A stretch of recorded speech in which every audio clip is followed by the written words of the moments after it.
Hello everyone, welcome to my channel. This video is a solved question paper of 2022 A first sitting from question number 61 to 79. Direction 61 to 64. Choose the correct option. In question 61, synonym of coax is option A, pacify, option B, punish, option C, persuade, option D please. आपका समय शुरू होता है अब।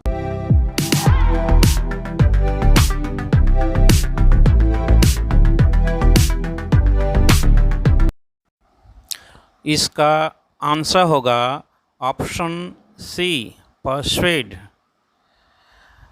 COX means होता है परsuade bye flattery, to convince, विश्वास दिलाना, बहलाना, फुसलाना।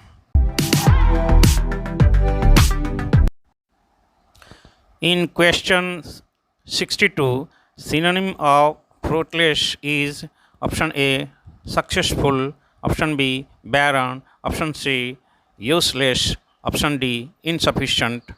आपका समय शुरू होता है अब।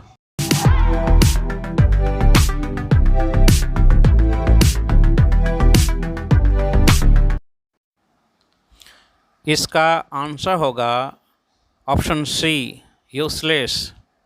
फ्रूटलेस का अर्थ होता है यूजलेस, नॉट बेयरिंग फ्रूट, फलहीन, निरर्थक। In question 63, antonym of hazy is option A, plain, option B, clear, option C, dull, option D, light. आपका समय शुरू होता है अब।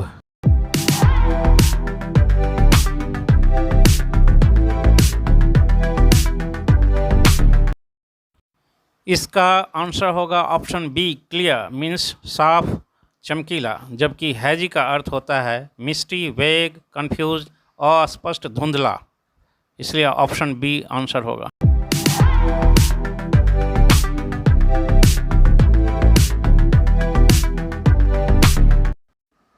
इन question 64, antonym of harmony is option A, melody, option B, confusion, option C, disagreement, option D, hopeful. आपका समय शुरू होता है अब।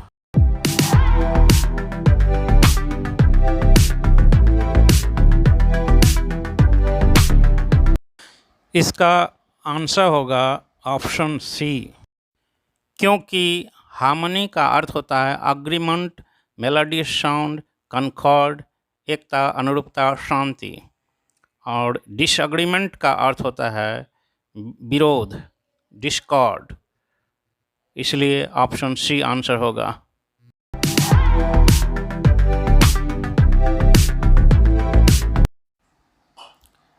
Direction 65 to 67, choose the most suitable translation. 65, तुम स्कूल कब जाते हो? Option A, when you go to school, option B, when do you going to school, option C, when do you go school, option D, when do you go to school।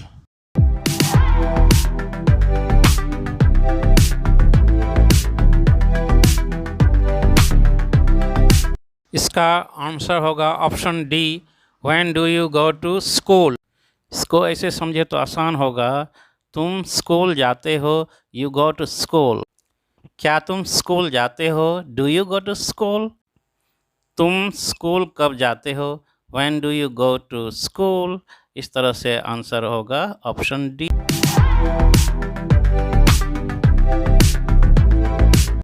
In question 66, वह 2 दिन से बीमार है। Option A, he has sick for 2 days, option B, he has been sick for 2 days, option C, he is sick for 2 days, option D, he is sick for 2 days। आपका समय शुरू होता है अब।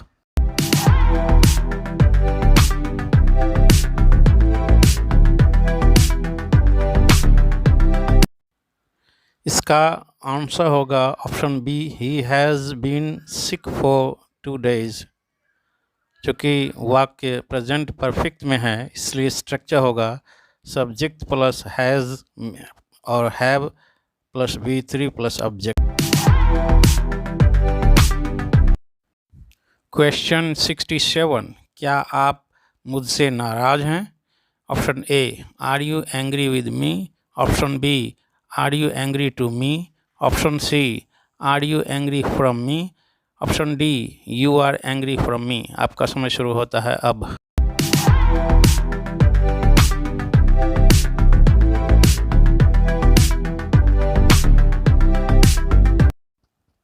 इसका आंसर होगा option A, are you angry with me. इसको ऐसे समझ सकते हैं, आप मुझसे नाराज़ हैं तो क्या बनाते हैं, you are angry with me. अब प्रश्नवाचक बनाना है तो ऑक्सिलियरी वर्ब को आगे करेंगे, are you angry with me, क्या आप मुझसे नाराज़ हैं। In question 68, direction 68 to 73, choose the correct option of the following. 68, direct speech of Bill said that he was there to help us all is option A. Bill said, I am here to help you all. Option B. Bill says, I will be here to help you all. Option C. Bill will assure, I am here to help all. Option D. Bill asked, I can be here to help you all. आपका समय शुरू होता है अब।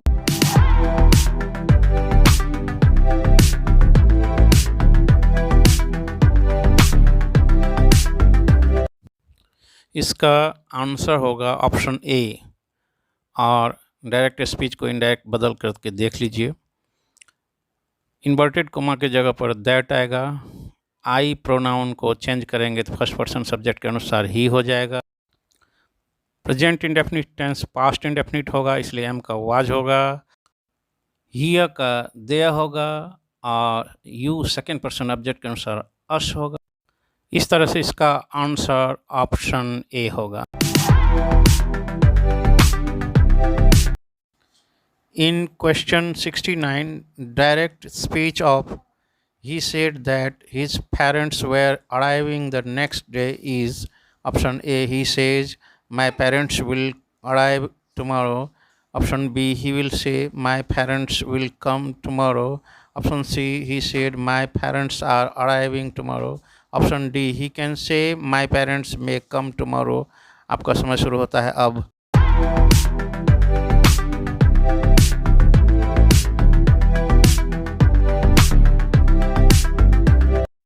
इसका answer होगा option C, he said my parents are arriving tomorrow. इसके लिए डायरेक्ट स्पीच को हम इनडायरेक्ट बना के देखते हैं। इन्वर्टेड कोमा की जगह दैट लगाते हैं। My pronoun first person subject के अनुसार हीज हो जाएगा। रिपोर्टिंग वर्ब अगर पास्ट टेंस में हो तो रिपोर्टेड स्पीच का प्रेजेंट इम्परफेक्ट पास्ट इम्परफेक्ट में चेंज होता है, इसलिए आर अराइविंग का वर अराइविंग हो गया। टुमारो का द नेक्स्ट डे होता है, इसलिए ऑप्शन सी इसका सही आंसर होगा। In question 70, direct speech of he asked me if I knew English is option A, he says to me, did you know English? Option B, he said to me, do you know English? Option C, he asked to me, do I know English? Option D, he said, will you know English? आपका समय शुरू होता है अब।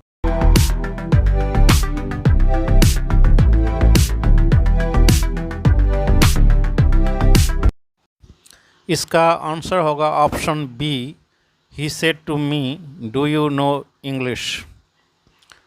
Direct को indirect बना के देखते हैं।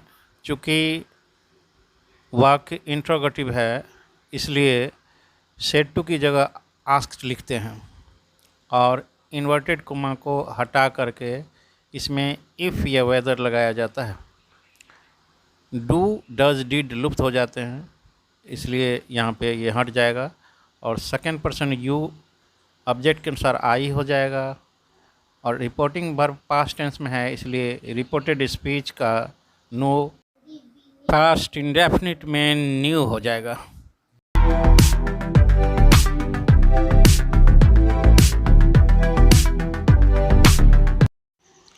In question 71, indirect speech of he says, I am going to the market now is option A.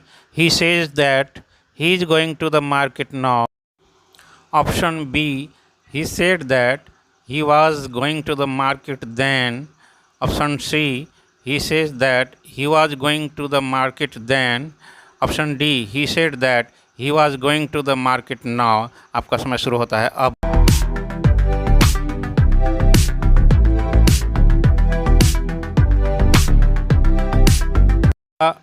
इसका आंसर ऑप्शन ए होगा, क्योंकि रिपोर्टिंग वर्ब अगर प्रेजेंट और फ्यूचर टेंस में हो तो रिपोर्टेड स्पीच का टेंस नहीं बदलता है। इस हिसाब से बी सी डी ऑप्शन छट जाता है, क्योंकि सभी पास्ट टेंस में लिखा हुआ है। अब ऑप्शन ए में आते हैं। रिपोर्टिंग वर्ब का टेंस चेंज नहीं होता है, इसलिए ही सेज ही होगा। इन्वर्टेड कोमा की जगह दैट होगा और आई प्रोनाउन फर्स्ट पर्सन सब्जेक्ट के अनुसार ही हो जाएगा और ही के अनुसार ऑक्सिलियरी वर्ब इज होता है। Going to the market now सही है, इस तरह से इसका आंसर ऑप्शन ए होगा। In question 72, indirect speech of he said alas I am undone is option A. He said that he was his undoing. Option B. He exclaimed with sorrow that he was undone. Option C. He stated that he was undone. Option D. He cried that he was being undone. आपका समय शुरू होता है।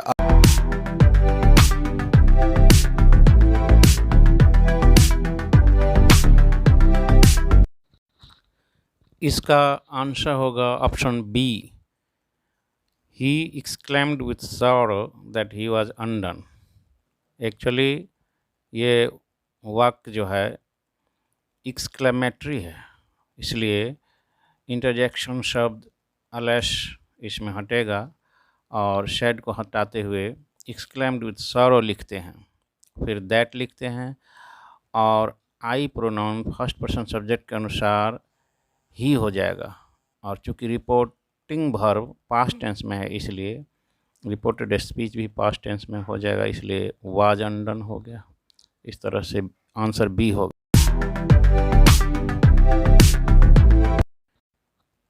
(73) Indirect speech of he said to the girl, did you do this is option A. He asked the girl that she did that. Option B. He asked the girl if she did that. Option C. He asked the girl if she had done that. Option D. He told the girl that she had done that. आपका समय शुरू होता है अब।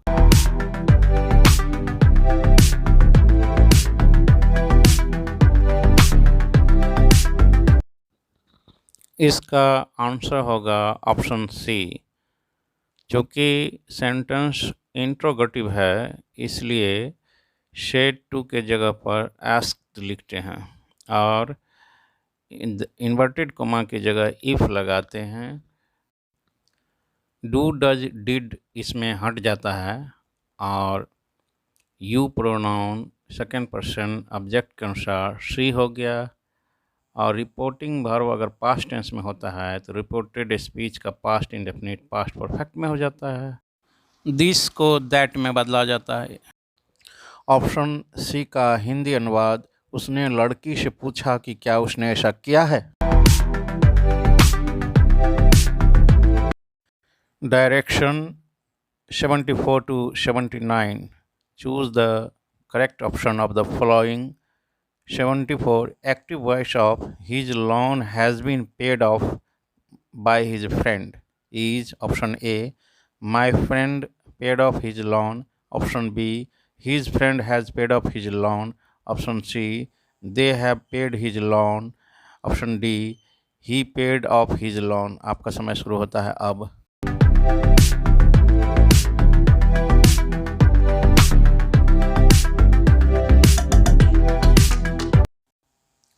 इसका answer होगा option B.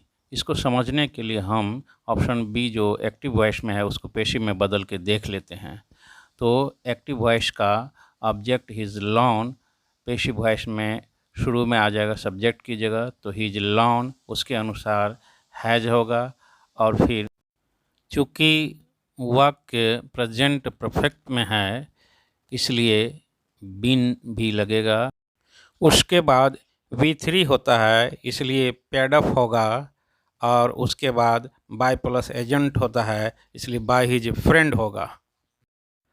Present perfect tense का passive verb form होता है हैज और have plus been plus V3।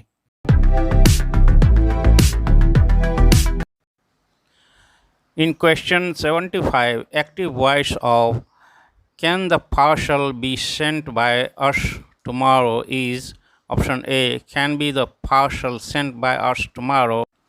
Option B, can we be sent by the parcel tomorrow.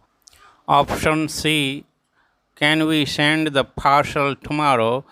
Option D, can the parcel sent by us tomorrow. आपका समय शुरू होता है अब।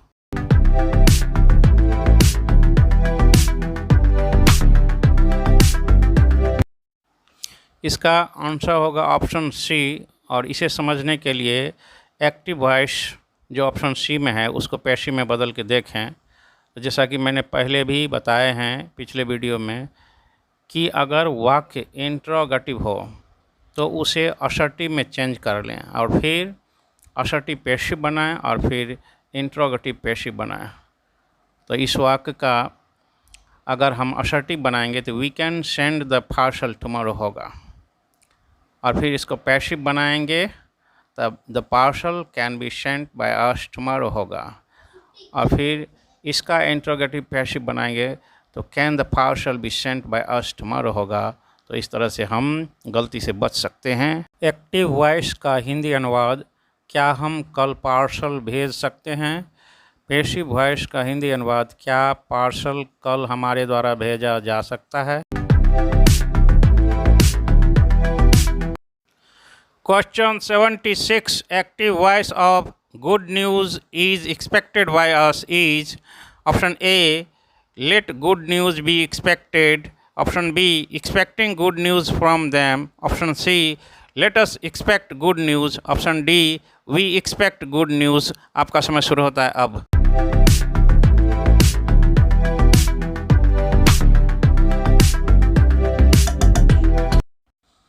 इसका आंसर ऑप्शन डी होगा, वी एक्सपेक्ट गुड न्यूज़। इसे समझने के लिए ऑप्शन डी के एक्टिव वॉइस को हम लोग पैसिव में बदल कर देखते हैं। तो एक्टिव वॉइस का गुड न्यूज़ यहाँ ऑब्जेक्ट है तो ये पैसिव वॉइस में सब्जेक्ट की जगह आएगा, और चूँकि न्यूज़ सिंगुलर है इसलिए इज़ ऑक्सिलरी वर्ब होगा। उसके बाद V3 पैसिव वॉइस में यूज़ होता है इसलिए एक्सपेक्ट का एक्सपेक्टेड हो जाएगा। फिर बाय प्लस एजेंट होता है इसलिए वी का बाय अस हो जाएगा। प्रेपोजिशन के बाद वी का ऑब्जेक्टिव केस अस होगा। एक्टिव वॉइस का हिंदी अनुवाद हम लोगों को खुशखबरी की उम्मीद है। पैसिव वॉइस का हिंदी अनुवाद हम लोगों के द्वारा खुशखबरी की आशा की जाती है। Question 77, passive voice of are they not cheating us is option A, are not we being cheated. Option B, are we not being cheated by them. Option C, are we being not cheated by them. Option D, are we being cheated. आपका समय शुरू होता है अब।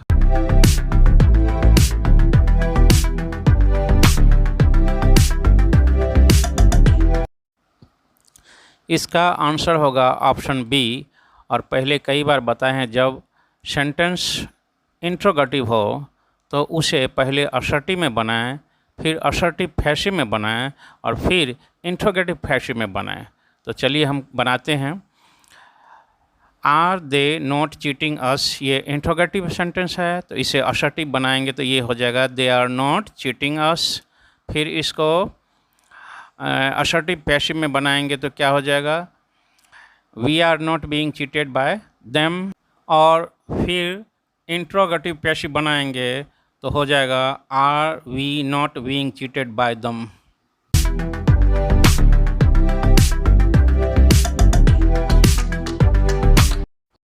Question 78. Passive voice of shut the door is option A. Let the door must be shut. Option B. You are asked to shut the door. Option C. Let the door be shut. Option D. Shut the door please. आपका समय शुरू होता है अब।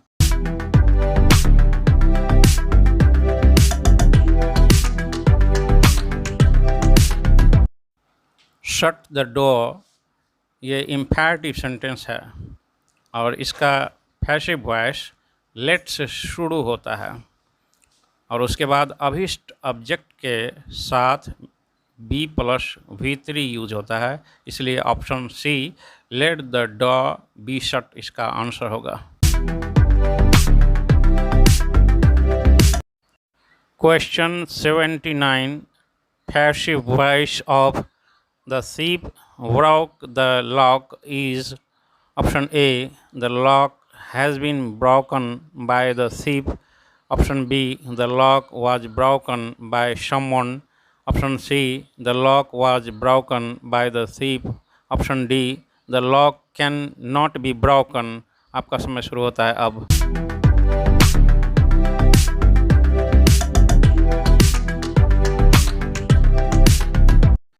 दिया गया वाक्य past indefinite में है और इसका ऑब्जेक्ट द लॉक है, तो द लॉक पैसिव वॉइस में सब्जेक्ट की जगह पर जाएगा और उसके अनुसार पास्ट इंडेफिनिट के अनुसार वाज यहाँ ऑक्सिलरी वर्ब लगेगा, फिर V3 लगेगा, ब्रॉक का ब्रोकन और फिर बाय और तब फिर एजेंट द थीफ लगेगा।